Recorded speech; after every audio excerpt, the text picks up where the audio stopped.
इंदौर का एक पुराना मोहल्ला जहां सूरज नाम का एक 19 साल का लड़का अपने माता पिता और एक छोटी बहन के साथ रहता था।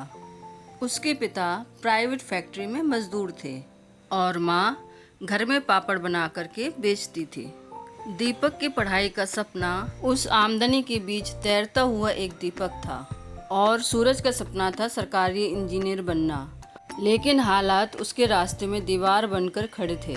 सुबह सूरज अखबार बांटता, फिर कॉलेज जाता, दोपहर में बच्चों को ट्यूशन पढ़ाता और रात में माँ के साथ पापड़ सुखाने में मदद करता।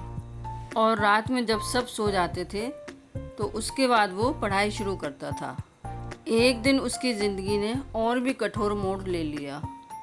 उसके पिता की फैक्ट्री अचानक बंद हो गई और घर में आमदनी का एकमात्र साधन भी खत्म हो गया।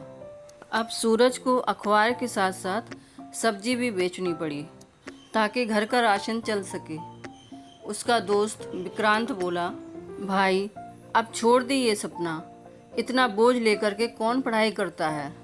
सूरज चुप रहा, लेकिन भीतर से बहुत बुरी तरह टूट चुका था।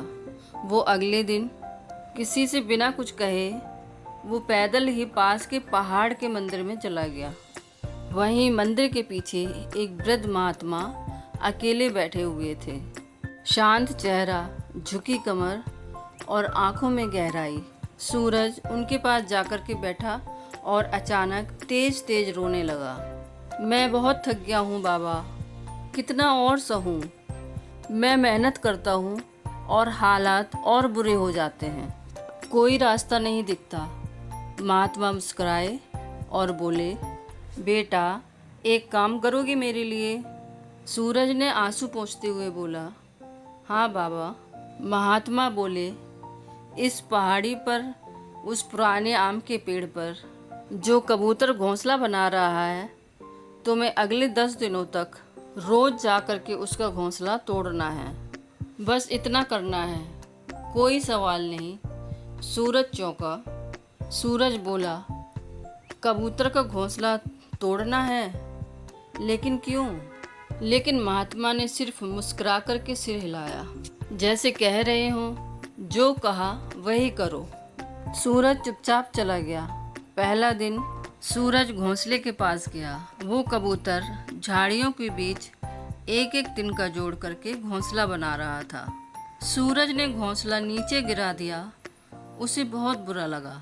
एक घर तोड़ना, वो भी उस परिंदे का जो केवल छांव ढूंढ रहा है। सूरज की आत्मा कांप उठी। दूसरा दिन कबूतर फिर से वही कर रहा था, नए तिनके जोड़ रहा था। सूरज ने फिर घोंसला गिराया। हर दिन वो यही करता और हर दिन उसे भीतर से ग्लानि होती, पर उसने एक भी सवाल नहीं पूछा, क्योंकि वो जानता था महात्मा कुछ समझाना चाहते हैं। 10वां दिन कबूतर ने फिर से घोंसला बना लिया था। सूरज घोंसले को गिराने के लिए हाथ बढ़ा ही रहा था, फिर खुद रुक गया। वो वापस महात्मा के पास आया और बोला, बाबा मैं समझ नहीं पा रहा हूँ। मैं रोज़ उसका घर तोड़ता रहा और वो हर रोज़ नया घर बनाने लगता था। मुझे हर दिन बुरा लगता था, लेकिन मैंने किया क्योंकि आपने कहा था। अब बताइए इसका मतलब क्या है? महात्मा ने गहरी सांस ली और बोले, यही है मेरी पहली सीख। लगातार मेहनत करने का मतलब काम करना नहीं होता है, बल्कि हर हार के बाद दोबारा शुरू करना होता है। वो कबूतर जानता है कि उसका घोंसला टूट सकता है, फिर भी वो नई उम्मीद से तिनके जोड़ता है, क्योंकि उसे यकीन है जिस दिन सामने वाला थक जाएगा उस दिन उसका घोंसला बच जाएगा। बेटा दुनिया ऐसी ही है, हालात बार बार हर बार तुम्हारे सपनों को गिराएंगे, लेकिन अगर कबूतर की तरह तुम फिर से रोज उठोगे तो एक दिन तुम्हारे सपनों का घर बनकर रहेगा। सूरज चुप था, लेकिन उसका चेहरा शांत था, जैसे मन की कोई गांठ खुल गई हो।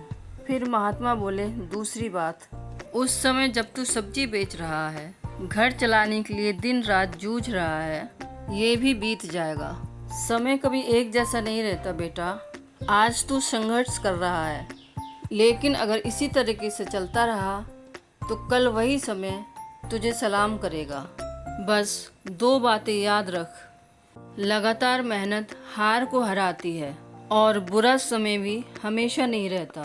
और उसी दिन सूरज का जीवन बदल गया। ये कहानी केवल सूरज की नहीं, हमारी और आपकी भी है, क्योंकि हम बहुत जल्दी हार मान लेते हैं और जीवन भर पछताते रहते हैं कि काश हमने कुछ और मेहनत कर ली होती। फिर मिलेंगे दोस्तों एक और नई कहानी के साथ। तब तक अपना ख्याल रखिए, हंसते रहिए, मुस्कुराते रहिए। कहानी अच्छी लगी है तो लाइक कीजिए, सब्सक्राइब कीजिए और साथ ही बेल आइकन प्रेस कीजिए ताकि आगे आने वाली सारी नोटिफिकेशंस आपको मिलती रहे। और अपने दोस्तों के साथ ज़रूर शेयर करें और कमेंट करके बताइए कि आपको कहानी कैसी लगी।